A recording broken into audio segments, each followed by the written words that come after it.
Every time we change our thought patterns, we create those new neural pathways. And the more you do that, those old ones begin to die away. And all of a sudden, you're living in that new paradigm, that new way of life. Welcome to the My Future Business Show, where we get you in front of your best audience and keep you there. Not only are we interviewing the biggest names in business to help you become even more successful, we're inviting you to book your spot on the show to help you grow your business. So at the end of the call, make sure you fill in the interview application form at myfuturebusiness.com/interviews. Hello and welcome to the My Future Business Show. My name is Rick Nuske. I'm your host. I have somebody very special on the line today. I'm with the wonderful Sharon Valenti. How are you, Sharon?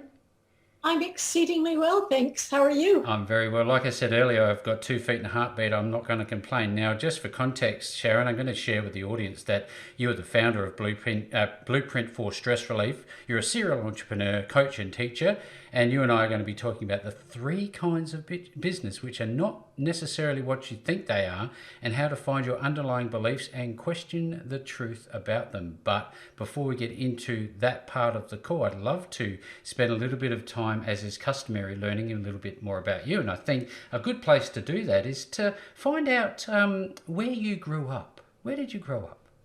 Well, I grew up in England and Germany. My father was an American in the Air Force, and my mother was British. So sort of one of those love stories. Yes, wonderful. And I was born in England, and we traveled around quite a bit, as you can imagine. But my father always tried to get stationed in either England or, in this case, Germany for 6 years. Mm-hmm. And I think we did a brief stint in California. So that's where I'm originated from. I live actually in Georgia now in the United States. And what sort of got me into the type of coaching that I do right now is, unfortunately, both of my parents like to drink, and they like to drink rather a lot. Right. So my mother was one of those very violent alcoholics, and not much of a support from her, but it taught me to be a great people pleaser and a great manipulator, trying to keep the peace. And I took on a lot of underlying beliefs as a child unwittingly. I mean, we just do. Mm-hmm. How we know to have that vocabulary, I don't know. But mother says, I'm going to spank you. And the 3 and 4-year-old you hears, I'm a bad girl. I'm not lovable. Mm. Somehow that sticks, and it gets reinforced once you get into elementary school and junior high and high school, and you might not get the best grades, or you might get in trouble for talking, or you might not be part of the cool crowd. It just feeds those underlying beliefs, and it just begins to create this pattern in your life. Yeah. And then unfortunately, when I was around 8 years old, my father molested me. So that created a whole nother set of beliefs in me. And I didn't even remember that incident. And I shut it down so much that I didn't remember it until I was in my 30s. And I guess it was just time for it to come to the surface. And I observed, when I really sat still and explored it, that I had taken on the blame for that incident. That I as a kid, said, it was my fault. If I hadn't been born, it would have never happened.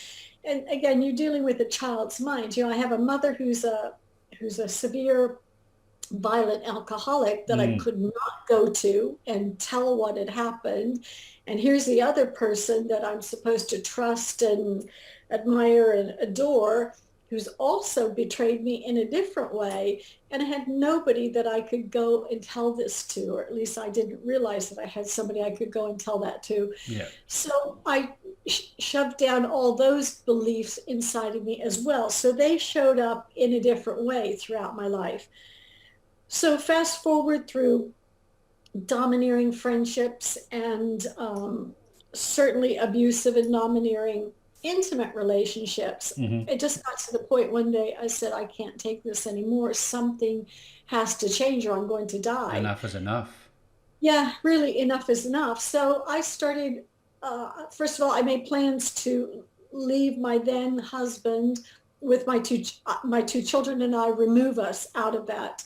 And that was a very dangerous and tricky situation, and I managed it. Mm-hmm.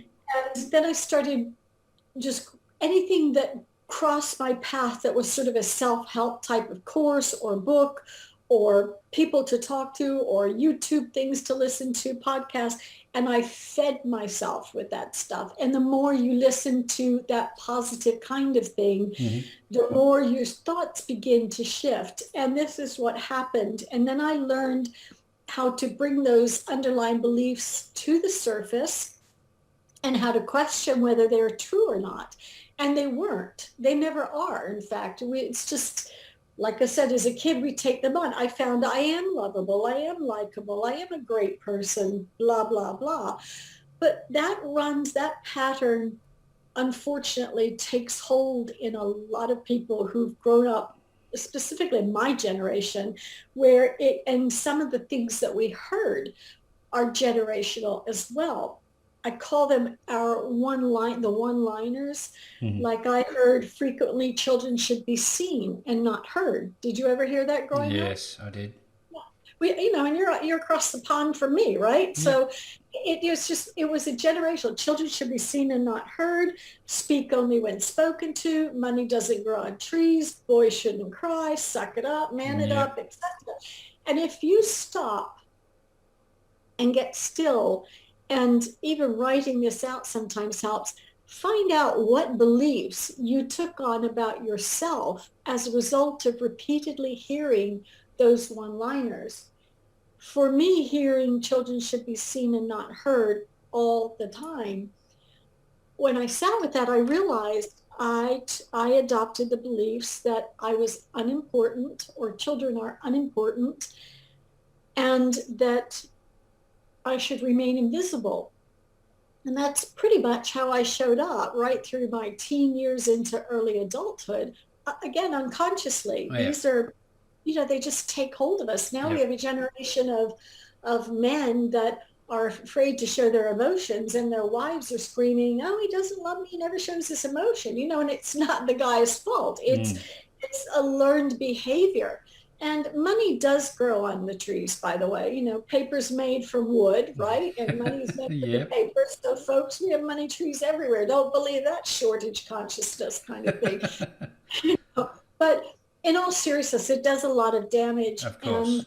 we see that predominantly in young teens today. And that's because of my own childhood and teen years were so brutal. And I remember just feeling so empty and so alone and so misunderstood and invisible and just suicidal at times. So I can really relate to these young people. And now, of course, social media it fans the flames a little bit. However, I think what happens with social media and the likes that people are checking is the misunderstanding that the likes that we look for are not about us. They're about what we posted. And unfortunately, they're getting misinterpreted. Oh, I didn't get many likes. They don't like me. Oh, look at all the likes I got. They like me. When you have nothing to do with it. It's your post that's being liked or not liked. And of course, when someone makes unkind comments, that's merely a reflection of what's going on inside of them, has nothing to do with me unless it triggers one of those underlying beliefs. So it's really a matter of slowing down, number one. Mm-hmm. And when we get triggered, get into the practice of seeing if you can find out what you were just believing about yourself that caused you to be so upset. I'm going to talk about those three businesses. So there's your business, and there's the divine's business, and there's my business. Mm-hmm. And the only time we can ever get in trouble is when we're in somebody else's business. And that's whether it's in our mind or an out loud kind of conversation. Mm-hmm. I'm sure we've all been out shopping or in a restaurant and you look at someone and you think, what were they thinking when they put that outfit on today? Right? Have you ever Yep. done that? Right. Whose business is it what they wear, right? Yep. Or your partner is, it could be business partner, anybody. Your partner, you say something to them and they give sort of a casual answer back. And we get all bent out of shape about it. And because we're thinking they should have responded differently. But whose business is it what they say or how they eat or what they wear or what they think? Just as much as whose business is it what I do or what you do or what anybody does. So when you're there and you're just minding your own business, let's say you're scanning the internet or reading a book or something, you're fine. The minute you start thinking about somebody else or what they should or shouldn't be doing or should or shouldn't be saying, then your blood pressure starts to go up because you're trying to run someone else's life and you're totally in Yeah. business. And if there's a tsunami or an earthquake or the forest fires, very, very sad that these things happen, or maybe it's not. But that's the divine's business. I cannot do anything about what has happened. It happened already. And for me to get on my high horse with a cause all of a sudden and get myself all worked up about it is ridiculous. One of my favorite, I can't think of the right word here, but one of the things that I say the most Mm-hmm. that keeps me calm all the time is, how do I know it should have happened? Because it did. And the minute I will start to argue, oh, shouldn't have happened, or shouldn't have done that, now I am causing my suffering, nobody outside of me, What do they right? say? You're shooting all over yourself. Exactly. But people don't stop and think about, it's already happened. How do we know it should have? Because it did. So stop arguing with it. That was a saving grace for me the day I got the news that my son had died. Is obviously, as a mother, it was not the news I was ever wanting to hear. No. But I remember just repeating it over and over. How do I know he should be dead? Because he is. And that's not a brutal statement. It kept me sane in that moment. Otherwise, I would have been like maybe other parents, like, oh my God, he shouldn't be dead. And then Mm. I should have gone before him. And I will just keep myself insane in that Yes, moment if I absolutely. play that game. And that's with anything, oh, it shouldn't have rained on the bride's wedding day. Well, it did. So find a nice indoor spot and keep moving forward. Don't keep putting yourself backwards.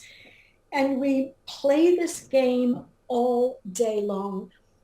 They say that we create our reality. And sometimes I think people might have, um, they don't totally understand that.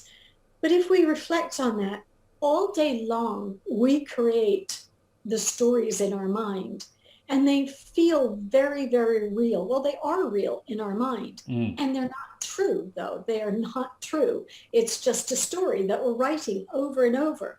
We get up, we're so influenced again by our childhood. We are taught to put ourselves on the back burner, to let others go first, let the companies get served first, let them get seated first, open the door and let that lady or gentleman go before you. Mm. So we grow up and we feel guilty if we do something nice for ourselves. You give the shirt off your back for your kids or anybody else, but you feel uncomfortable to do something good for yourself because we've been taught never to put ourselves first. That's selfish and self-centered.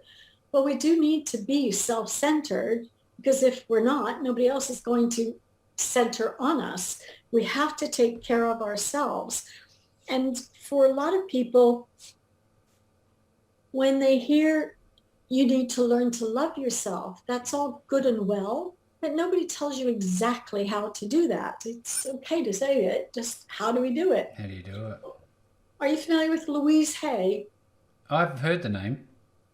Okay, she's since passed away, but she has Hay House Publishing Yes. Company.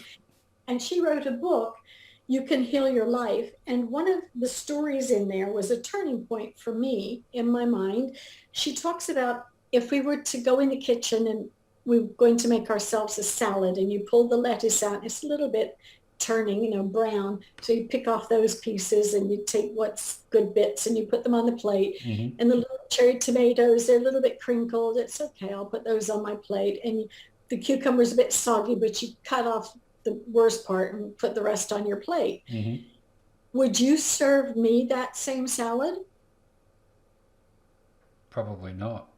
No, you go and buy all new produce. I'm your guest, right? You want to put on a Best of good the show best. Yep. for me, right? Why would we do more for somebody else than we would do for ourselves? That self-love, I know we're programmed, oh, don't waste, don't waste, don't waste. There's some animal out there that will eat that produce I that love we it. toss in the bin. There is. Self-love and loving self starts with doing those things that you would jump to do for somebody else first. Start doing it for yourself. Set the table nicely. Pretend you've got company coming. Make it lovely for yourself and train yourself to enjoy it and be okay with it. If you're hungry, serve yourself before everybody else. Nobody's going to criticize you for it. Only you in your mind is going to hear that ticker tape that is actually somebody else's voice. It's not even your own, right? Yep. Yep. Yeah, Absolutely. mom and dad telling you, don't be greedy, don't be this, don't be that. And it's programmed into us. If we could get rid of that, we wouldn't be even thinking any of that. We'd make a nice salad. We'd serve ourselves first. We'd go through the door first, maybe, or just out of Maybe not. politeness. Yep. Exactly. But it's being aware of whose beliefs are we still carrying, and what beliefs did we create ourselves about ourselves, and then finding out, are they true? So you could take, so let's say the situation is, my mother said, I'm going to spank you when I finished when I finish washing up, I'm going to spank you. Mm. My mind hears, I'm a bad girl, I'm unlovable. So sticking with that incident, I could say, I'm so upset with my mother because she made me feel unlovable. Well, then I'd have to look at that and say, is that 100% true that she made me feel unlovable? And the truth is, no, I'm the one that made me feel unlovable. I'm the one that told myself I was a bad girl and mommy doesn't love me. And all my mother said was, I'm going to spank you. But that sticks with me. And then if I take that a little bit farther, Yeah. I can say, well, I could turn that around to, she didn't make me feel, which I just did. And I made her feel that way.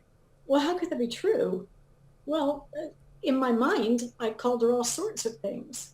Even as a child, my mommy's a bad mommy and da da da da da. Yeah.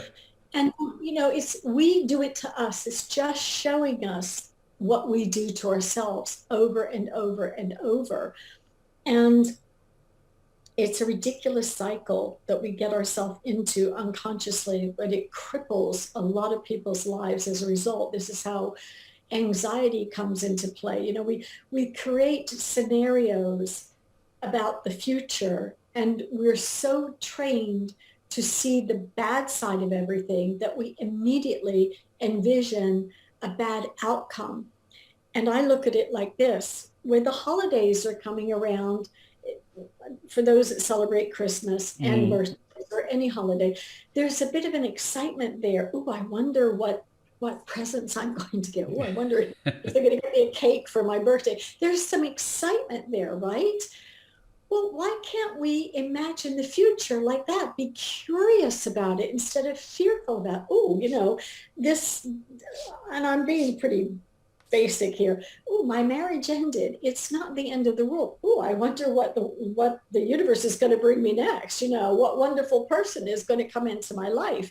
I am not being cavalier with anybody's life by any No. means. I'm just showing sometimes what we do to ourselves. I heard someone talking one time about a relationship that they were in that looked like it was coming to an end. And the woman said, yeah, he's been so mean to me, and on occasion he's hit me, and I know he's sorry every time, and I love him, and yeah, he's cheated on me a couple times, but he doesn't mean it. They don't mean anything to him. You say to this woman, okay, I just want to get clear on this. This is the person you want to spend the rest of your life with? And when you question it like that, it's a bit of a shock because they're like, Yeah. oh my God, did I hear what I just said? And it's that fear of the unknown. But if they could separate themselves and not, if they really love this person, then surely they would want that person to go and be with whom they want to be with and be happy. But we tend to turn it back to ourselves and, oh, poor me. And we keep ourselves in this victim mentality unconsciously. Mm. But we could just as easily say, okay, right, bye, pack your bags, I'll See you help you later. with that. And oh, universe, I had just opened the door for something tremendous to come into my life. But we seldom do that until we have retrained our thoughts to think differently, to see things differently. Mm. Every time we change our thought patterns completely away, we create those new neural pathways. And the more you do that, those old ones begin to die away. And all of a sudden, you're living in that new paradigm, that new way of life. And just like everything else, it takes constant practice, mindfulness. When people say be present, that's another one of those things. Be present, but nobody Mm. really tells you how to be How to present, do it. right? Mm. So I have found um, I'm a right-handed person. And if I go for a week brushing my teeth with my left hand instead, you can be sure I'm very mindful, or I'm going to have that toothpaste all over my face, because you're not used to using the other hand. Or if you put your slacks on in the morning and you always put your right leg on first and you go to put your left leg first instead, you really have to pay attention to what you Yeah. do. It's not natural for you. We dress mindlessly. We do so much without thinking because we've conditioned our mind to behave that way, and the body automatically follows it. So it is very, very possible, very doable to retrain ourselves into exactly the kind of life we would like ourselves to have by questioning what we're believing, by finding out what those underlying beliefs we have about ourselves. And the quickest way to do that is anytime you get triggered. If we have an argument with somebody, or somebody has an argument, tries to have an argument with us, starts an argument, they could come up and say, Sharon, you are the most rotten person I've ever met. And in the past, I would have definitely reacted to that. And these days, I can get still and I can find inside of me moments when I've been the most rotten person ever. And I'll say, thank you for pointing that out. I can find that. And then in the back of my mind, I'm thinking, how must I be showing up for someone to even be able to perceive me that way? Yeah. And it's a nice wake up call, actually. We have no control over how someone perceives us any more than they have control over how we perceive them. You could do the greatest Cirque du Soleil act in the world, and one person could think you're a nutcase and the other person think you're genius, right? Yep. We have no control over that. Yet we've been, again, trained as children to care more about what others think of us than what we think of ourselves. Thus began the pattern of us looking for approval, like, love, everything outside of ourselves. And we put this tremendous burden on other people to do for us what they can't do, They can't because do. we're the only one that knows what it's like to support, to have support, to support myself. I know exactly what that's like. If I say, Rick, I expect you to, you're not supporting me, damn it, da, da, da, da, da. Mm-hmm. Well, how could you have a clue what that would look like for me? Or if my husband, you're not loving me like I want to be loved. Well, of course I'm, because he doesn't know what that takes.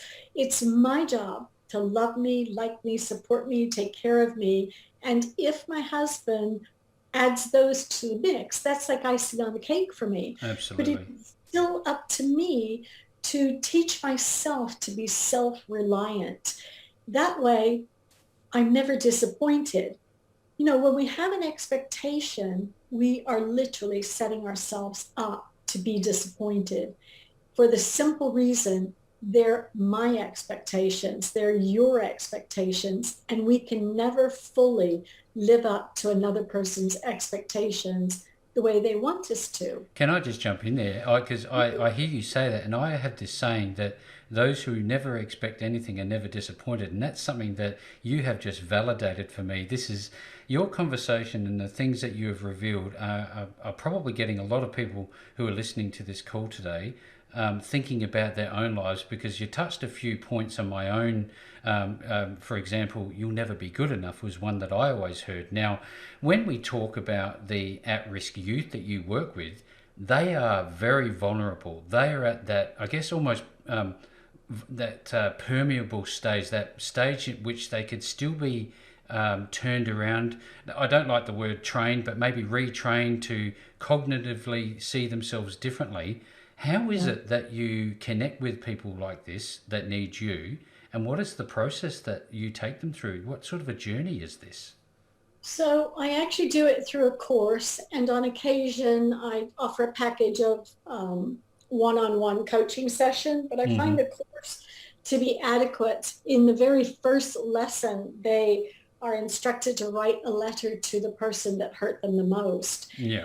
And there's a format to it. And in the second paragraph, they're using just one word words, and Mm-hmm. they're describing how they felt at the time. So it could be battered, insulted, worthless, blah, blah, blah. So what's coming up there are all the underlying beliefs that they're carrying around. And then the rest of the lessons have a series of different questions in each lesson that you would take a specific situation. So I gave the example about my mother saying she's going to spank me, and I took it as I'm unlovable. And then I questioned that. Can I really know she thinks I'm unlovable? And it's a clear no for me in that situation. But then there's other questions that I applied to it. And ultimately, I see that it was me doing it to me. And I Mm. see it's not true that I'm unlovable. And so it's never about, what it is about is finding the truth. It's not about making you feel better or anything. It's just uncovering the truth. And so if you've got a deep ingrained belief, I also heard I would never amount to anything. Now that I did. And how that showed up is I spent at least half of my life trying to prove my mother right. I would do so much self-sabotaging behavior, Yep. unconsciously trying to prove her right. Now, other people might go the opposite direction, become workaholics, super successful, blah, blah, blah, and they're exhausted trying to prove them wrong. And You know, unfulfilled, nevertheless. right, right, exactly. So in uncovering these underlying beliefs and taking them to task, and when you see that they've never been true, there's this internal shift that takes place. And the more you do this over and over and over and over and over, Mm. exploring every underlying belief, and sometimes you may have already uncovered, oh, I am lovable, but something else will trigger me in a different way, and I can take it back and see, oh, it's still related to that I'm not lovable, but I already know that I am. Yeah. So I relax about that again. It's not to say you might not get triggered from time to time. The more you practice uncovering and you get to the truth over and over again, there's this great change that takes place in you. And I always say, would you prefer $1 billion or peaceful thoughts? Yeah, it's a bit tempting, right? But Mm. peaceful thoughts wins every time, because when you've got peaceful thoughts, you're not worried about money. You literally are not worried about anything anymore, because you understand. I also, part of the course is, let's say I am unlovable. Okay, Mm. I'm unlovable. What's the worst thing that could happen if you are unlovable? Well, nobody would want to be around me. And then what? Well, I'd wander through life all alone. And then what? well, I feel sad and empty. And then what? Well, then I just have me. Well, the worst thing I hear is you're believing your thoughts. That's all it is. That's all None it of it's is. real. But that's how you can peel away when you're feeling afraid or anxious about something. If you do that, and then what, and then what, and then what against the thought you're thinking, nobody will want to be around me. And then what, whatever it is. And you just do all the and then what's until there's nothing left. If it comes down to, then I'll just be by myself. Well, that's the only person I ever have anyhow is myself. You know what I hear? The truth will reveal itself. That's what I'm taking away from Yeah. that. That's Yes. incredibly powerful. Sharon, if you had a book, can I add, I would be reading it. Are you going to become an author? Do you have a book? What's happening there? No, and it's funny. I have a mindset about that too. I hear, oh, you must write a book. You must write a book. And then from the authors, I hear, oh, you don't make very much money off of a book. It's not about that, I don't think. I think it's about how you help. Get the message across. Well, being a guest on a podcast like yours, you have a large audience who can hear this. Just even planting a seed that maybe somebody's heard one word, or the three businesses, or something that's food for thought. That creates just a little bit of a shift in there. And of course, they can visit our site, Blueprint for Stress Release, and the course is available there. And I'm getting ready to roll out 8 principles to revolutionize your inner beliefs. The course is for anyone. Right. It's the same principle, but my focus, and you alluded to it earlier, I feel if I can reach these young people now and offer them this way that they'll have for the rest of their life, if they choose to keep practicing it, to tackle these underlying beliefs now, so that as they get into adulthood, they'll have a peaceful life going forward. They'll attract people into their lives that will be good for the relationship instead of Toxic. Making them feel worse. Right. Yeah. We do attract, and we give off an energy. And, if you have that awful belief about yourself, the bully, he always knows which kid to pick on. And the bully's got underlying beliefs about themselves. They're just misdirecting it. So is the alcoholic, the sex addict, the food addict. Everyone. They're looking for relief in all the wrong places.